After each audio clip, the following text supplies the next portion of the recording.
available so that the process can begin. Already, you know that they have given themselves a 4 p.m. deadline to complete with today's activities. Looking at the time at the moment, let's speak to Kojo Nkrumah, who is a member of the Amendments Committee. 56 out of over 300 proposals. How tedious was it? It took over about 3 months to consolidate the about 300 proposals and engage various stakeholders and be able to bring them to a certain number. You can get about 20 proposals on one matter. You have to consult and see how to convert those 20 proposals into one motion. So the 56 you see is an amalgamation of the over 300 proposals and trying to simplify it in a manner that makes easy decision making. There are some of these proposals that the how differed from proposal to proposal. What were the considerations in taking a point? So for example, when it comes to expanding the polling station, some say make it 5, some say make it 10, some say make it 15.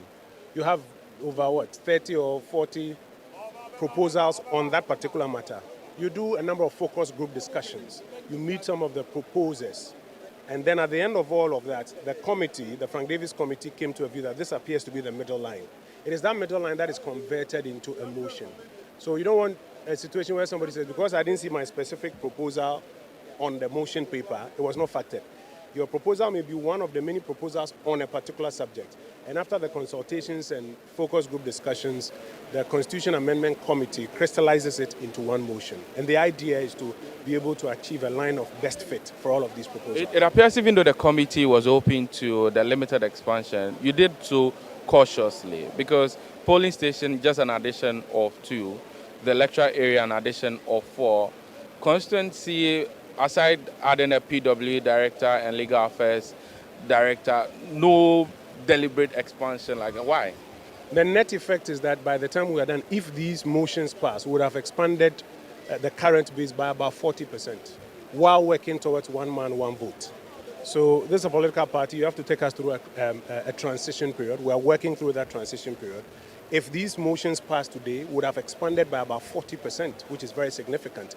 Even at the same time, while putting in place measures to get to one man, one vote eventually. So I think it's a continuum we are working on. There's one on the youth age limit. I'm told it's a controversial one. It is, because there are people, even as have arrived there, who are giving us various views on how they will vote on it.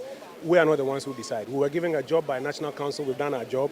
Conference will decide whether they agree with the consultative view. The consultative view is that it should be 35, comparing with global, African, and national standards. Conference will decide whether they agree with that view or not. How should we judge the amendment committee? Is it by the number that is adopted? I think so. That would be a good test of how well we did our work. Frank Davis has been very, very, very firm in the work that he has done. I give him a lot of plaudits. The committee has also been very forthright in the work that we have done. But at the end of the day, let's see how many get adopted. Thank you very much. That's the Honorable Kojo Nkrumah, a member of